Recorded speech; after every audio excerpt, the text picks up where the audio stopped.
MLA మల్రెడ్డికి atrocity కేసుకు ఎలాంటి సంబంధం లేదని ఇబ్రహీంపట్నం మున్సిపల్ చైర్మన్ కప్పరి శ్రవంతి చందు అన్నారు. నియోజకవర్గ కేంద్రంలో మీడియాతో మాట్లాడిన ఆమె తాను మాజీ ఎమ్మెల్యే ఇతరులపై అట్రాసిటీ కేసు పెట్టినట్లు తెలిపారు. తాను బీఆర్ఎస్లో ఉన్నప్పుడు కేసు పెట్టానని శ్రవంతి తెలిపారు. అలాంటప్పుడు కాంగ్రెస్ పార్టీకి గానీ ప్రస్తుతం ఎమ్మెల్యేలకు గానీ ఏ విధంగా సంబంధం ఉంటుంది అని ఆమె ప్రశ్నించారు.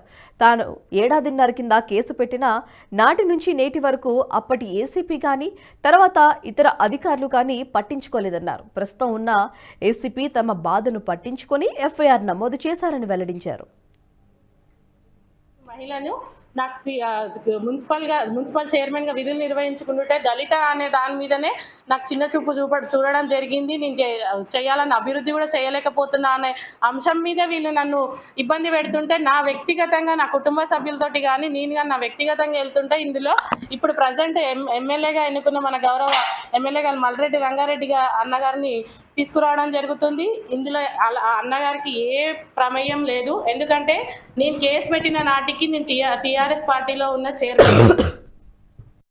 ఈ వీడియో మీకు నచ్చినట్టయితే లైక్ చేయండి, 10 మందికి షేర్ చేయండి. అలాగే కామెంట్ల రూపంలో మీ అభిప్రాయాలను మాతో పంచుకోండి. Nationalist hub group of channels ను సబ్స్క్రైబ్ చేసుకుని తెలుగునాట జాతీయవాద జర్నలిజాన్ని ప్రోత్సహించండి. ఈ వీడియో కింద ఉన్న బెల్ ఐకాన్ పై క్లిక్ చేయడం మర్చిపోవద్దు.